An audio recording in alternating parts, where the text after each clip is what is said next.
Bonjour, nous sommes le vendredi 14 janvier 2022 avec une météo qui semble, enfin qui a semblé pendant la nuit être gelée.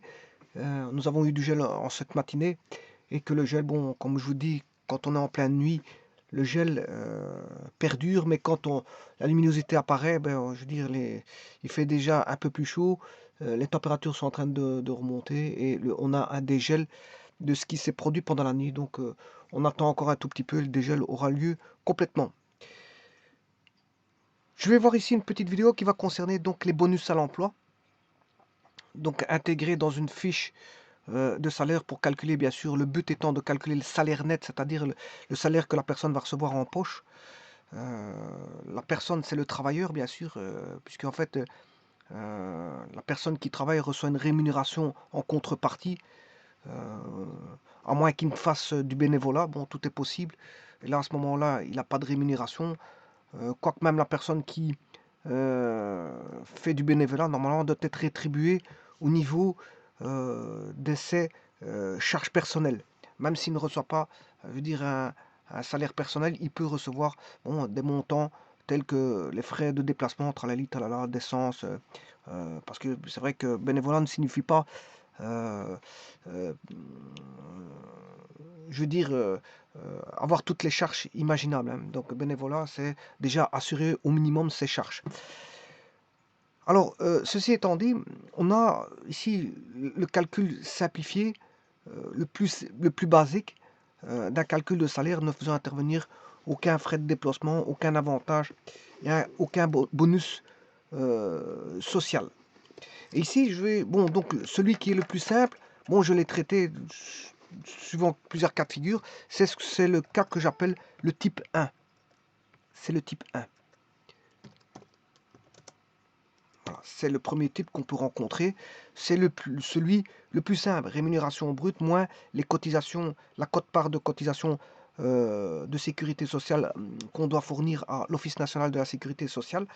Quand on a enlevé la sécurité sociale, la quote-part, on a la rémunération imposable. À partir de là, il y a bien sûr la fiscalité qui intervient. Il faut déduire le précompte professionnel que l'on doit au fisc. Le cas échéant, il peut y avoir, si on y a droit bien sûr, à des réductions de précompte. Et en calculant ça, ben, on peut avoir la rémunération que l'on a en poche, c'est-à-dire la rémunération nette. Alors maintenant, je vais voir un deuxième cas de figure.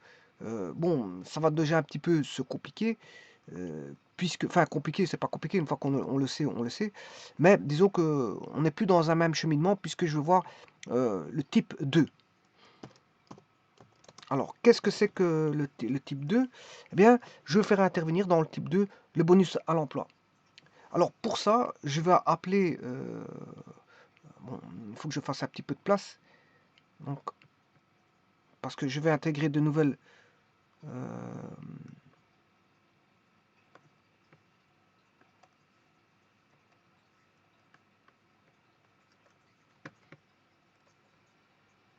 bon, une nouvelle rubrique, des nouvelles rubriques.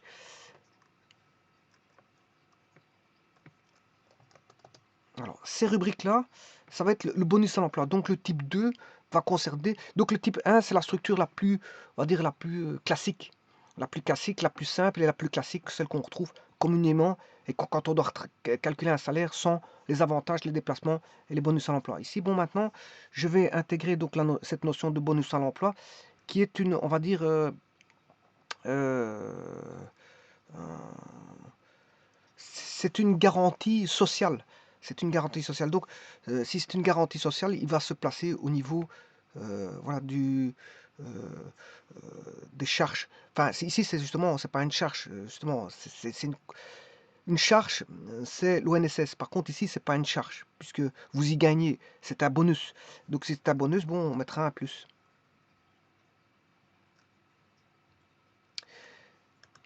Donc, vous allez avoir un salaire plus élevé, c'est normal parce que c'est le but. Le but, c'est de garantir un salaire, on va dire, si vous avez un petit salaire, c'est de le surélever pour avoir un salaire, on va dire, un petit salaire normal. pour avoir un salaire normal. S'il est trop bas, ben on le rehausse un tout petit peu.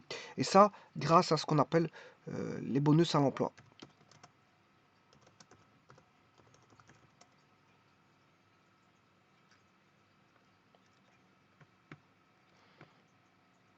Alors ces bonus à l'emploi vont jouer de l'ordre de deux facettes, deux volets.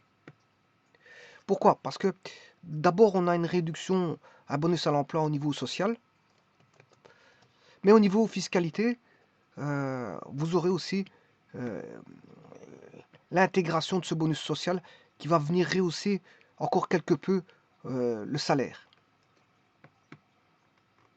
C'est-à-dire ici, vous allez avoir en plus, une réduction de précompte professionnel.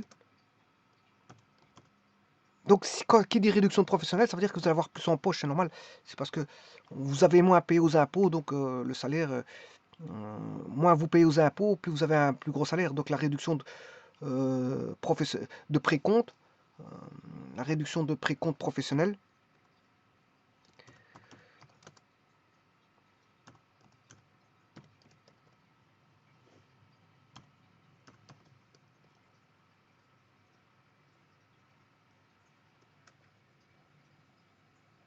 Concernant, bien sûr, c'est pas une réduction de précompte normale, mais c'est celui relatif au bonus à l'emploi.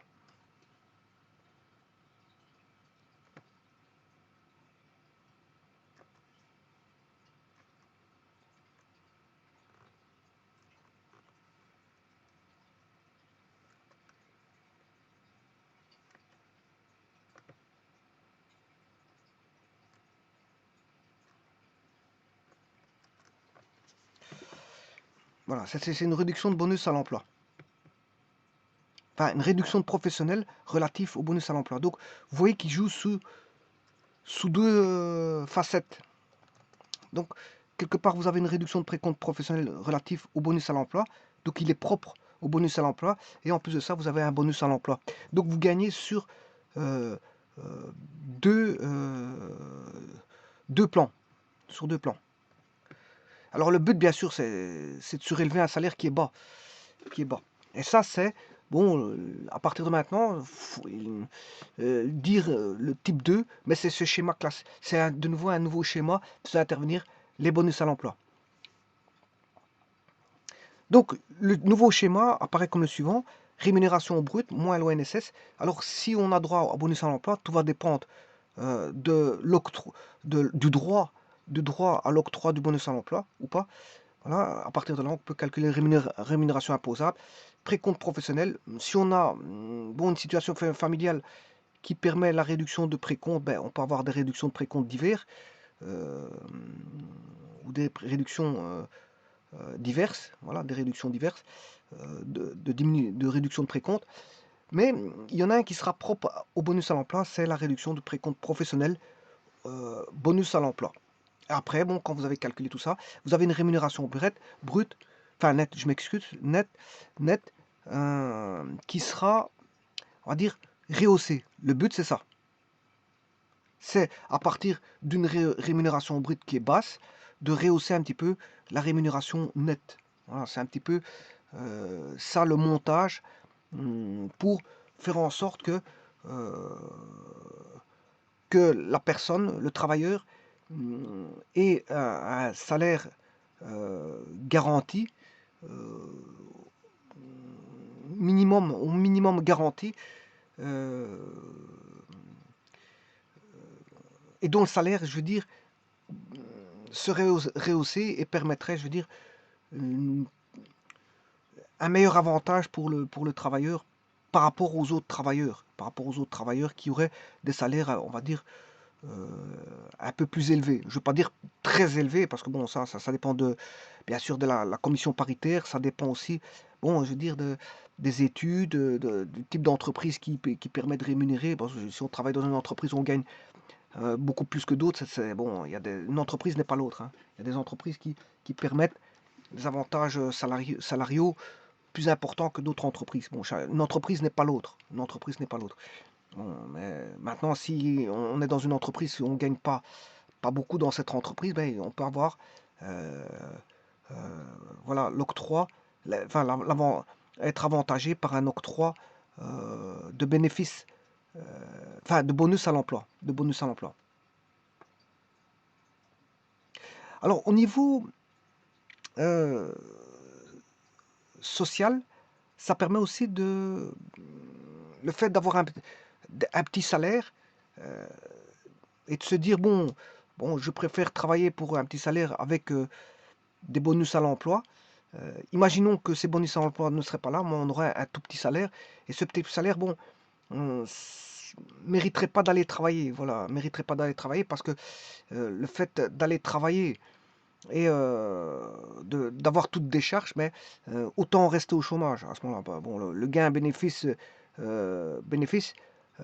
serait euh, plus avantageux pour le chômage. Donc justement, pour éviter justement ce qu'on appelle ces fameux pièges à l'emploi, euh, et avantager, et enfin, je vais dire, c'est pas forcé, mais euh, on va dire donner un peu plus d'avantages et donc plus de motivation à aller travailler par rapport à un salaire qui serait plus, un peu plus conséquent, un peu plus conséquent que celui qu'on aurait avec le salaire minimum garanti. Ça éviterait, je veux dire, à certaines personnes de rester au chômage. Et donc, ça la motiverait un peu plus d'aller travailler et de gagner, on va dire, un peu plus. Parce que le but de la manœuvre, ben, bien sûr, c'est gagner sa vie et c'est de mériter un bon salaire. Bien sûr, tout travail mérite salaire, mais c'est de mériter un bon salaire euh, en fonction de ses compétences. Bon, maintenant, si c'est pour aller travailler perséculote, ben, bon, travailler, c'est pas toujours gagner, hein, je vous dis ça comme ça, mais bon, il y a certaines personnes qui vont travailler, qui attrapent un accident le matin, qui perdent leur voiture, voilà, et voilà, ils perdent leur voiture complètement, ou d'autres, je veux dire, bon, ils font une gaffe au niveau des commandes et ils doivent assumer leur gaffe, et donc ils doivent payer de leur poche. D'autres personnes, bon, ne se font pas payer, d'autres personnes, bon, vont travailler. Et qu'est-ce qui se passe? Bon, on leur met tellement, voilà, on leur met tellement de barrières, ils sont restreints, ils sont restreints au niveau de leur liberté, et donc ils sont tenus à on va dire, des tâches, et donc s'ils surpassent ces tâches, bon, ça, pour leur poche, pour leur poche. Donc le but de la manœuvre, c'est pas de venir travailler et de venir payer pour travailler, hein. On vient pas travailler en payant. Bon, s'il faut commencer à payer une grue ou ce qu'on appelle de sa poche, une grue de sa poche, ou s'il faut payer un camion ou voir euh, une nacelle, une nacelle de sa poche, euh, alors que bon, tout a été calculé on va dire, de manière la, la plus simple possible, sans faire intervenir une nacelle, alors que la nacelle était euh, nécessiteuse. Nacelle était nécessiteuse. Et si dans le cahier des charges, il n'y avait pas de nacelle, ben, euh, l'indépendant risque de payer une nacelle et bon, il va venir travailler et perdre ses culottes. Parce que bon, qu'est-ce qui se passe? Il va payer une nacelle, la nacelle ça coûte cher. Alors que bon, le cahier des charges stipulait de monter à l'échelle et que l'échelle, bon, c'était peut-être un toit très, très pentu et c'était peut-être d'une dangerosité qui faisait en sorte qu'il devait prendre une nacelle. Voilà. Et donc il y a plusieurs métiers comme ça. Euh, il faut calculer tout au jour le jour parce que le cahier des charges étant tellement restreint que euh, on peut perdre ses culottes quand on va travailler, on risque de payer. Certains vont travailler, ils ont perdu leur journée parce que ils ont plus payé que gagné. Voilà. Donc, mais normalement, quand on va travailler, euh, on va travailler pour un salaire. Et tout travail mérite salaire et que logiquement, ce salaire-là doit être supérieur, bien sûr, à ce que l'on perçoit comme allocation de chômage. Parce que sinon, si c'est pour avoir la même chose qu'au chômage, autant rester au chômage. Ça, c'est d'une évidence classique. On peut pas forcer un chômeur, je veux dire, qui touche une certaine cotisation et d'aller travailler pour la même pour ce qu'il gagne. Voilà, il risquerait de perdre, même encore perdre, parce qu'il va payer euh, les frais d'essence, l'habillement pour se présenter, etc., les frais de téléphone et tout ce qui s'ensuit. Donc il risquerait plus de perdre. Travailler n'est pas synonyme de perdre ses culottes. Quoique parfois, bien sûr, travailler, on peut parfois euh, perdre. On n'est pas toujours gagnant au travail. Je vous dis, quelqu'un qui a un camion, hein, en matinée, s'il perd son camion par une panne ou un accident, ben, je veux dire voilà, et qu'il entoure dans cet accident-là, et que bon, il a pas d'omnium concernant son camion ou sa voiture, ben, je veux dire, il a perdu son camion, ou il a perdu sa voiture, ou il a perdu sa moto, ou il a perdu, voilà. Donc en fait, il aura été travaillé pour avoir un accident et pour perdre, voilà. Donc quand on va travailler, c'est dans l'esprit de gagner, bien sûr, de gagner et pas de perdre. Bon, ça, il faut le savoir. Et donc, quand on a un salaire bas, ben, le tous, on a le droit à ce qu'on appelle à des bonus à l'emploi et des réductions, en même temps des réductions de précompte professionnel. Donc, ça joue sur deux plans. Le premier plan, c'est au niveau social, puisque ça a à voir avec la sécurité sociale, niveau social ici, et au niveau fiscal. Au niveau fiscal, le voici. Donc, ça juste, le bonus à l'emploi va jouer sur deux plans. Deux plans. Donc, et ça a un gros avantage, c'est d'éviter les pièges à l'emploi et de motiver un petit peu les personnes qui auraient des allocations de chômage d'aller travailler pour un salaire qui serait un peu plus élevé. Un peu plus élevé. Alors donc vous aurez compris que ça concerne les salaires, hein. Qui a droit au bonus à l'emploi, c'est, veut dire, des petites rémunérations. Des petites rémunérations. Alors qu'est-ce que c'est qu'une petite rémunération? Parce que sachant que 2000 euros, est-ce que c'est une grande rémunération? Ben, tout dépend si on parle du brut. Si on parle du brut, ben, si on retire l'ONSS et le précompte professionnel, on retombe vite sur des petits montants, hein. Donc le problème, il est là. 2000, ça ne signifie rien. Si on est en rémunération brute, il faut enlever les charges sociales et fiscales. Donc on va retomber sur un net. Donc, et donc, grâce au bonus emploi, on aura ce qu'on appelle euh, voilà, une déductibilité, puisqu'on a un bonus, hein, c'est un bonus, ça va rehausser le salaire, une déductibilité des cotisations sociales et bien sûr une déductibilité du précompte professionnel relatif bien sûr au bonus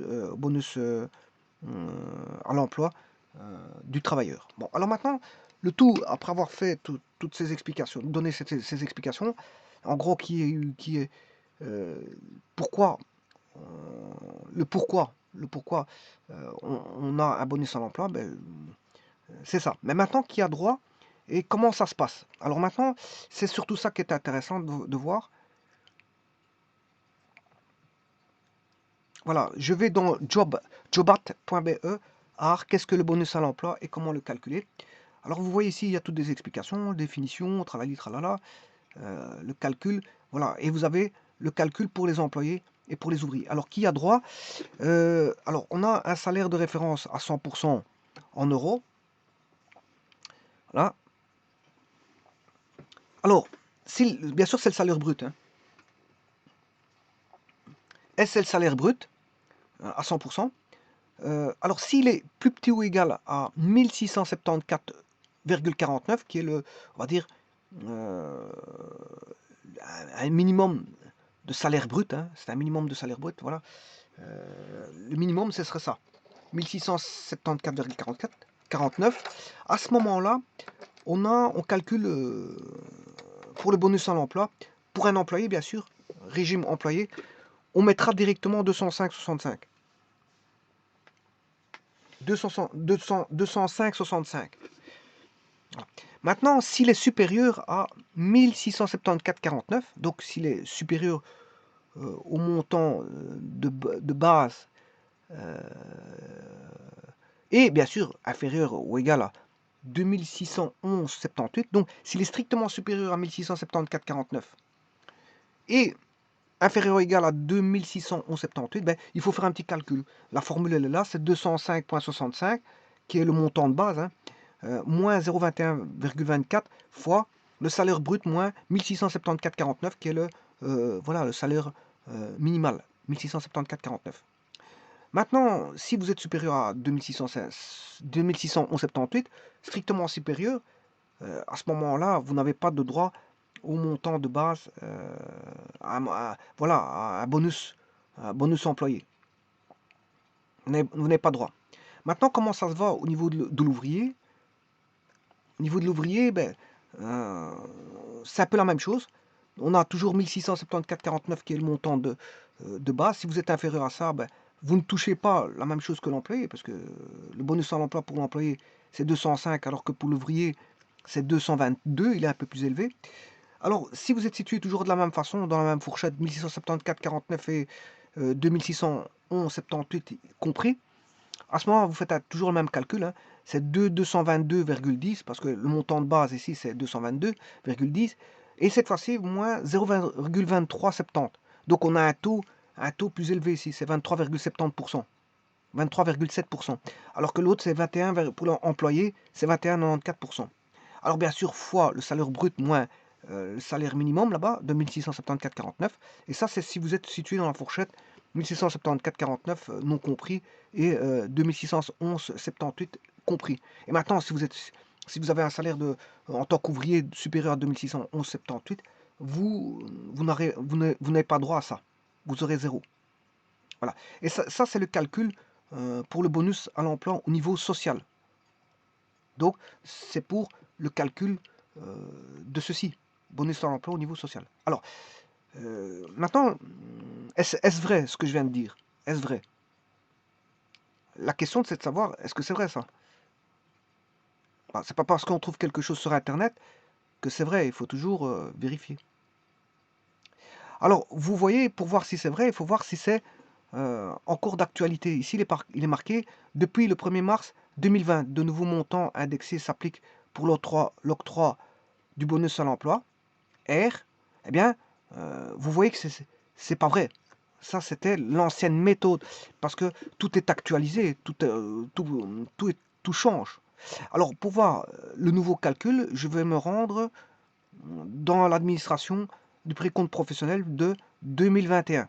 Alors, et ça, c'est valable pour le 1er septembre 2021. Les calculs ont changé. Vous voyez bien que ce n'est plus les fameux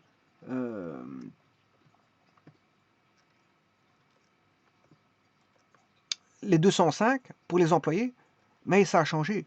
Pour les employés, c'est 209,77.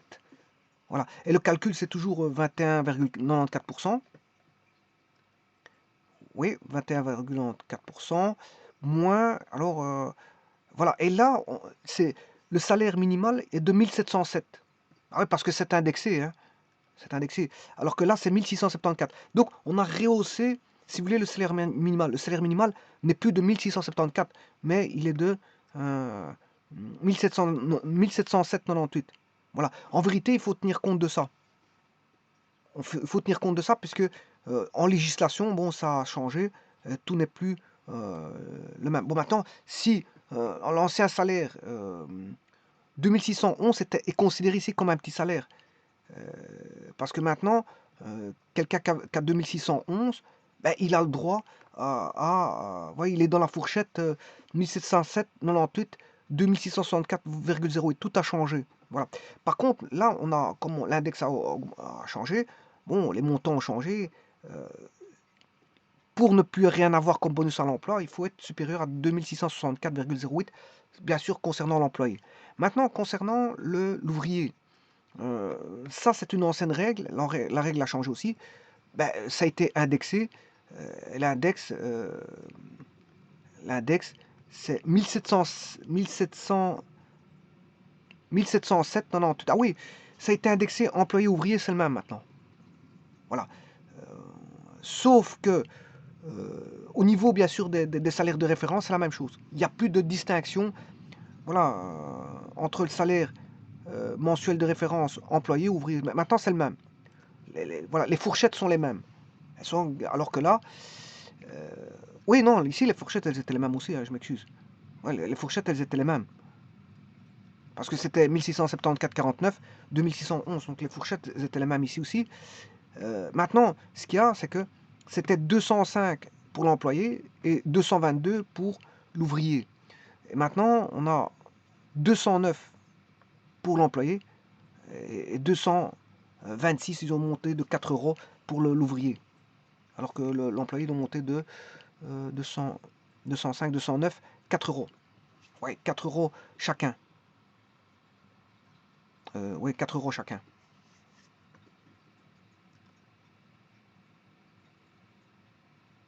« 222, 226. Alors, tout à l'heure, je vous ai dit, bon, un petit peu les avantages du bonus à l'emploi. Quels étaient les avantages? Ben, c'était un petit peu pour motiver les bas salaires à aller travailler, parce que bon, c'est pour éviter les pièges à l'emploi. Maintenant, qui a droit? Ben, ici, vous lisez, bon, vous allez dans socialsécurité.be, socialsecurity.be, employé, instruction, DMA, les tests d'instruction, déduction, worker, réduction. Voilà. Moi, j'ai tapé, via de la recherche, j'ai tapé, bon, calcul, bonus à l'emploi. Voilà. Et donc, je suis tombé sur ça. Vous tapez bonus à l'emploi. Voilà, instruction de, avril 2021. Voilà. Enfin, instruction 2021, je sais pas, c'est trimestre, ouais. Voilà. Et donc, ici, les travailleurs concernés, voilà. Il s'agit des travailleurs du secteur privé et du secteur public qui sont redevables d'une cotisation personnelle de 13,07%. Voilà, donc c'est l'ONSS, hein, 13,7%. La réduction de la cotisation personnelle est indépendante d'éventuelles réductions de cotisation patronale.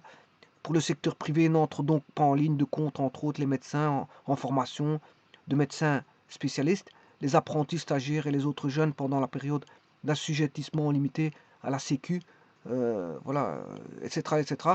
L'application pratique de la réduction, il vous l'explique ici, vous lisez. Le calcul de la réduction, ben, c'est ce que je viens de vous montrer. Bon, il y a des formules, bien sûr, mais ces formules-là, elles sont appliquées, hein. Bon, il y a des formules, on calcule tout ça, et puis à partir de là, vous avez une détermination du montant de base de la réduction R. R, c'est la réduction. En fait, c'est le bonus à l'emploi. Voilà, c'est juste la bonus à l'emploi. R, c'est le bonus à l'emploi.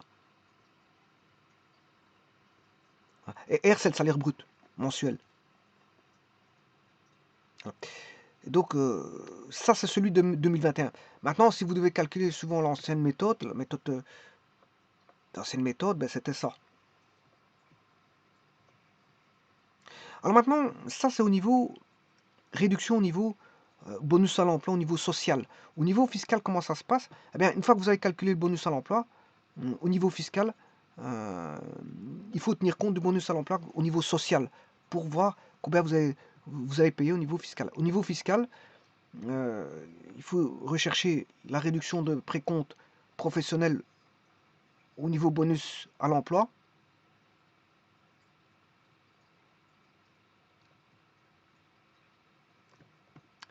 Voilà, je vais chercher la brochure. Voilà, je vous ai montré comment on allait la rechercher, hein. Vous faites une réduction de, voilà, vous tapez réduction de précompte, il va vous donner un tableau et vous rentrez dans ce tableau.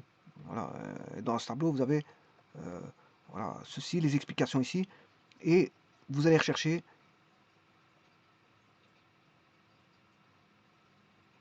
la réduction de précompte. Alors la réduction de précompte professionnel, réduction enfant à charge, réduction par rapport à la situation familiale,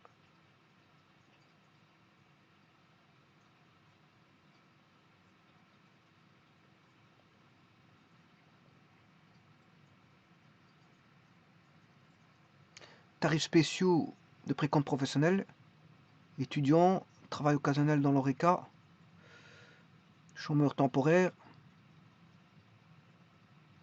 Je crois que j'ai outrepassé. Voilà, c'est ici. C'est le 2.7. Réduction pour les travailleurs ayant droit au bonus à l'emploi.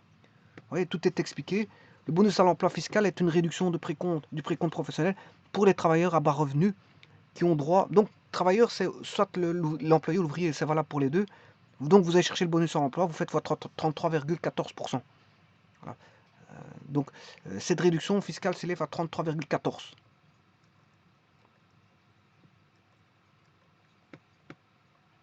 Donc vous allez chercher le bonus à l'emploi que vous avez calculé, ou vous avez... il n'y a pas toujours un calcul, hein, vous aurez compris qu'il n'y a pas toujours un calcul. Ça dépend de la fourchette où vous êtes. Hein. Par exemple, ici, il n'y a pas de calcul à faire. Celui-ci n'a pas de calcul à faire, il n'a pas droit ici. Par contre, celui-ci, il n'y a pas de calcul à faire. Juste le calcul, c'est celui-ci, celui qui se trouve dans la fourchette 1674,49 et 2611,78. Voilà. Tout comme ici, il n'y a pas de calcul à faire, c'est 222. Là, il y a un calcul à faire, mais là, il n'a pas droit. Ça dépend. Voilà, voilà. Donc, à partir de là, ben, vous calculez par rapport au montant. Si vous avez 205,65 ici, ben, vous faites x 33,14%. Si vous avez un ouvrier, 222 x 33,14%. Par contre, ici, il n'aura pas droit, 0. Là, il n'a pas droit. Ici, il n'a pas droit, l'employé ni l'ouvrier. Par contre, ici, vous allez calculer un montant. Je ne sais pas combien il vous sera. Ça dépendra du salaire de référence. Ici, vous allez calculer... S, c'est le salaire de... S, c'est le salaire brut, hein, à 100%. Voilà, c'est le salaire brut. Alors, vous calculez ça, et puis vous faites x 33,14. Donc, l'imposition, vous avez une... Attention que c'est une réduction de précompte. Hein. Donc, ça veut dire que votre salaire va augmenter. Puisque vous payez, ils vont enlever des charges fiscales. Vous avez droit à une réduction de précompte. Alors, c'est, je l'ai dit, 33,14. Réduction pour les travailleurs ayant droit au bonus à l'emploi. Donc, c'est 33,14%. Je vais mettre le taux.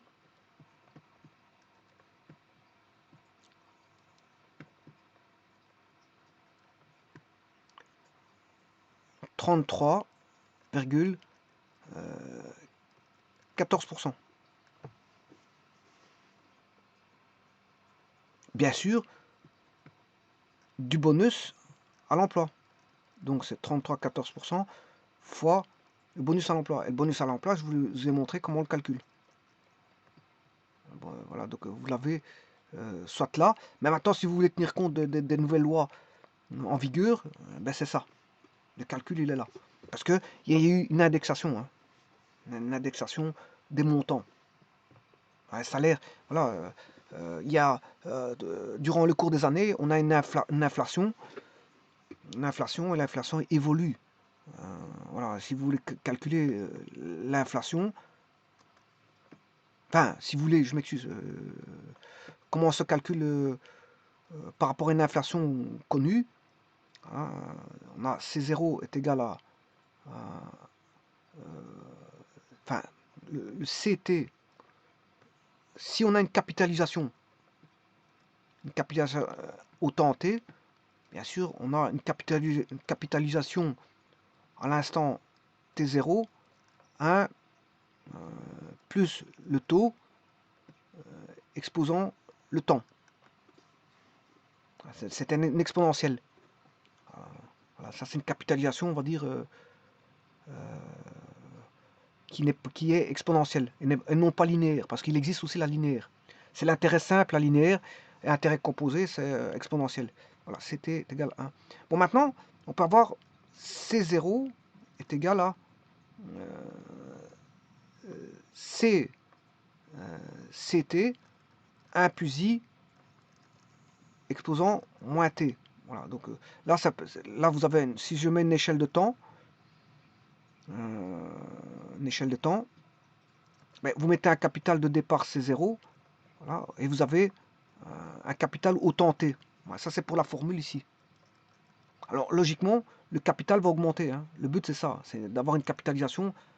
Ici, elle est exponentielle. Ça veut dire que vous allez... c'est ce qui se passe dans les banques. Enfin, s'il y a un taux d'intérêt, parce que maintenant, dans les banques, il y a presque plus de taux on a un taux presque nul. Donc, bon, le taux d'intérêt est tellement bas que, bon, ça fait ceci. Voilà. On n'a pas de très forte capitalisation à l'heure actuelle parce que le taux I, il est tellement bas. Voilà. Bon, maintenant, ça c'est pour la capitalisation à taux d'intérêt composé, donc c'est une loi exponentielle. Maintenant, si le i est très petit, on a beau avoir une exponentielle, on aura quelque chose qui va ne pas grandir de manière très vite, hein. Voilà, c'est normal parce que le taux est très, très petit. Pour que ça grandisse très vite, il faut un taux d'intérêt élevé. Bon, et ça, il s'agit d'une capitalisation. Maintenant, ce qu'on peut avoir, c'est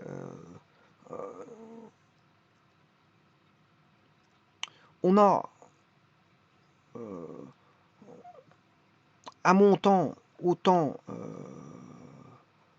C0, là on a C moins T.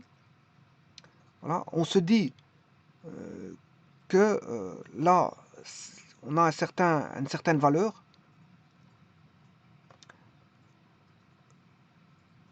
que vaut, ça c'est l'avenir bien sûr, ça c'est le présent et ça c'est l'avenir. Le présent et l'avenir. Donc dans une échelle de temps, le capital de départ c'est le présent. Et on se dit qu'à l'avenir on va avoir voilà, un compte qui va augmenter. Voilà, il va augmenter si on laisse bien sûr l'argent dans le compte bancaire. Maintenant, une autre loi, c'est la loi qui est un petit peu similaire. Voilà, vous avez un montant de base comme ceci, un montant de base à l'avenir. Et on se dit, que vaut-il au présent? On a un montant à l'avenir, on se dit, que vaut-il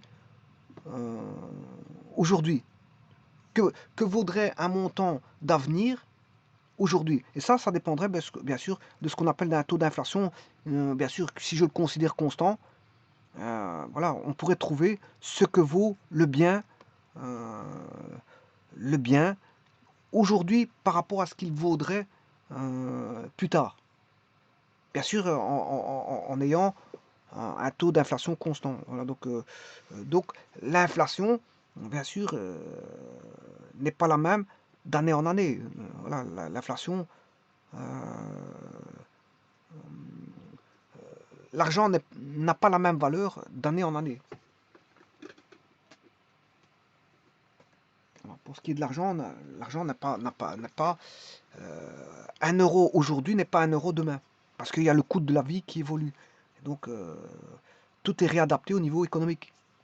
Au niveau macroéconomique, tout est réadapté au travers d'une variable qu'on appelle, bien sûr, le temps, parce que tout ça, c'est dépendant du temps, mais ça dépend aussi voilà, de l'inflation. Donc, le coût de la vie d'hier n'est pas le coût de la vie d'aujourd'hui. Et donc, fatalement, c'est normal que au niveau des lois, les lois sont censées se modifier par rapport au coût de la vie. Par rapport au coût de la vie. Le coût de la vie d'aujourd'hui n'est pas celui d'il y a 20 ans. Et n'est pas celui d'il y a 100 ans. Voilà, le monde évolue. Et voilà,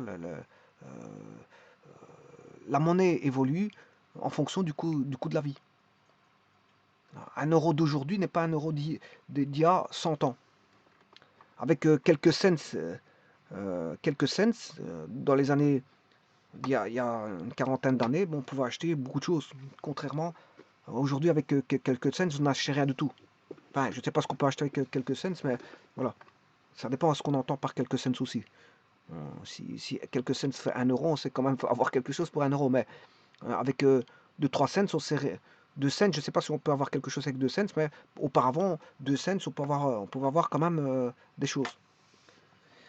Donc un pain coûtait, je ne sais pas combien pouvait coûter un cent, 50 centimes, euh, 50 centimes de francs belges, 50 centimes de francs belges, ben, on pouvait acheter des choses. Hein. Bon, 50 centimes faisait force de valeur. Hein. Un pain n'a pas toujours coûté le prix d'un pain de ce que l'on a dans les boulangeries aujourd'hui. Je parle d'un pain classique, par exemple un pain, parce qu'il existe différents types de pain, bien sûr. Mais si vous prenez un pain classique, un pain blanc, il existe différents types de pain. Hein, le pain gris, le pain blanc, le pain de campagne, le pain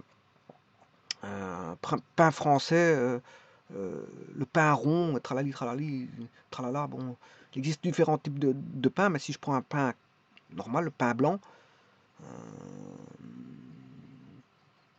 eh bien, ce pain blanc, il vaut une certaine valeur aujourd'hui qu'il n'avait pas auparavant, dans les années précédentes. Et ça, c'est l'inflation qui fait ça. Généralement, quand tout augmente, ben, l'inflation, on a une variation de l'inflation quand tout augmente. Voilà. Et généralement, tout augmente d'année en année.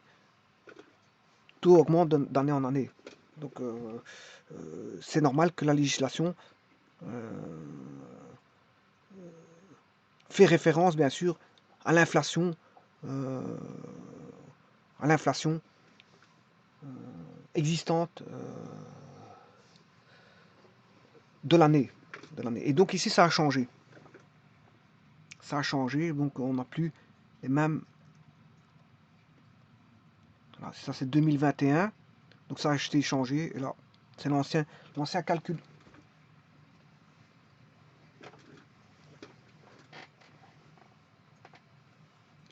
Donc il y a droit que ceux qui sont dans